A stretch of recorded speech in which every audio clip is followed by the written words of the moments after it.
This is a special edition of Late Night Health. I'm Mark Allen. From time to time, we take a look at the world, and we take a look at keeping the world healthy, and we're going to do that right now. Because around the world, plastics in the ocean are becoming a greater threat to the health of the world's oceans. By 2050, it's estimated that discarded plastics are projected to weigh more than there are fish in the seas.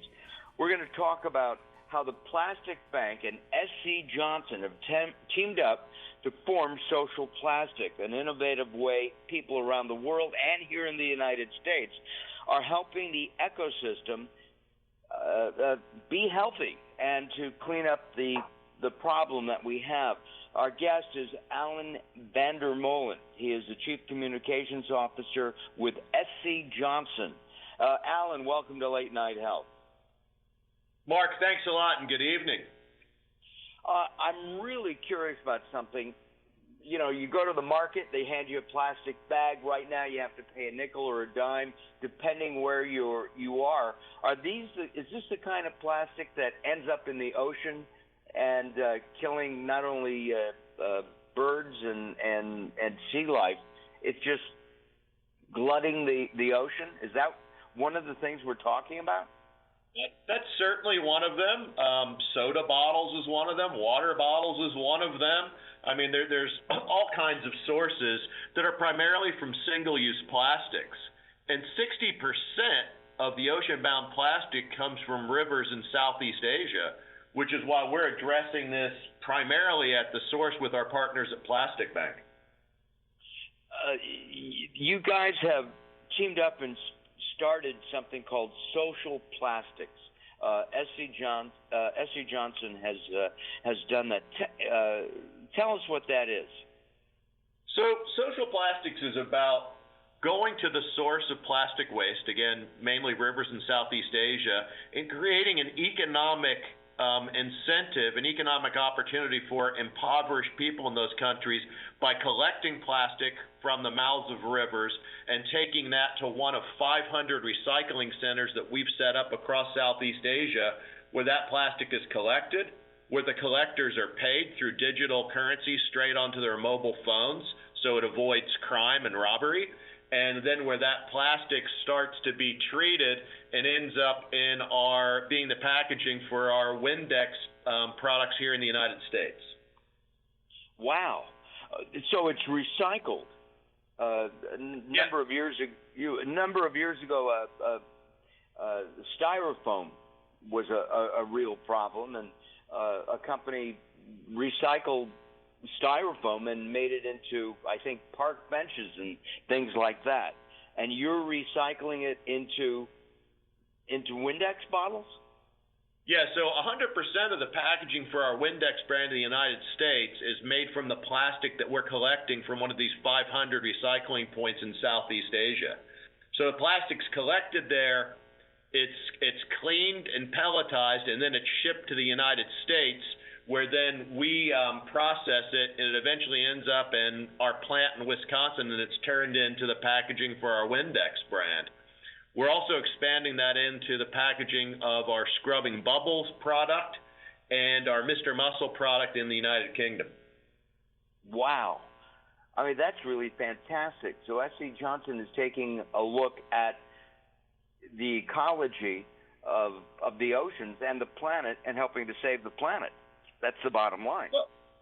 Well, look, that is the bottom line. And look, we think we have a responsibility as a producer of plastics packaging to ensure the packaging we're using is 100% recyclable and reusable by 2025. And the only way we can get there is by collecting what's in the ecosystem and trying to, A, create economic incentive for collectors, and B, make it easier for consumers in the United States to have curbside recycling here so we can keep all this plastic in what's called a closed-loop system. So we're not bringing any new plastic into the ecosystem.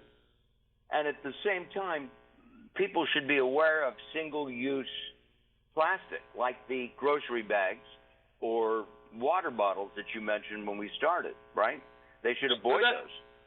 That's absolutely true. Look, there are easy solutions. Paper bags at grocery stores, bringing in cloth bags to your grocery store, which is very big in Europe, and I think will end up expanding into the United States.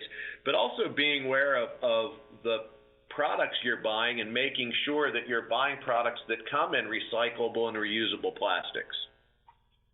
Has COVID had any effect on all of this? It certainly has in terms of an increase in single-use packaging, primarily for food. So, that's why it's really important for consumers to understand what they're buying and how that plastic is used.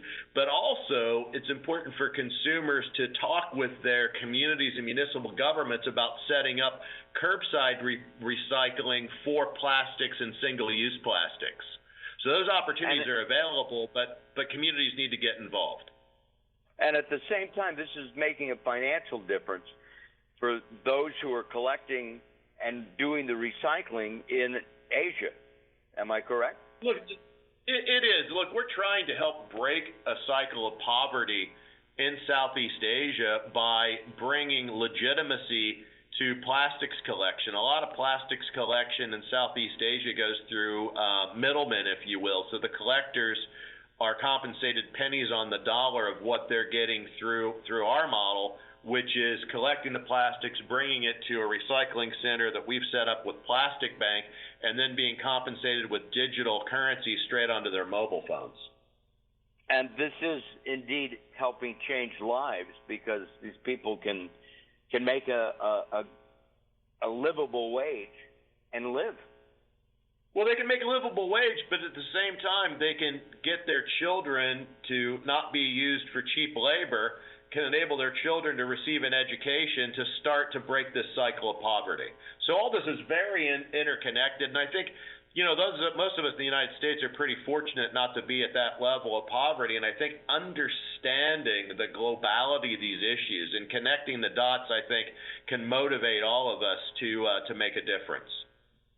And is the United States at the same level as, say, those in Europe in with regarding single-use plastics and recycling in general, or are we way behind? Well, I think we've got a little catching up to do, certainly. I think that a lot of countries in Europe and just here in North America and Canada are ahead of us in recycling programs, both at retail and at curbside. So I think the United States is starting to catch up, and in fact, we're working with 6 municipal governments in this country to set up curbside recycling pilots, because the only way we can kind of make this economically viable is to get these programs to scale. Alan, thank you very much for your time. Alan Vandermolen has been our guest, Chief Communications Officer with SC Johnson. Thank you, SC Johnson. This is a fabulous program. If somebody is interested, where should they go? Is there a website available? Yep, they can come to our homepage, scjohnson.com, and find everything they need there. Go to the homepage then for scjohnson.com, and you'll find everything you can about the social plastics program. Alan, thank you very much. This is Late Night Health. I'm Mark Allen. We'll be back soon.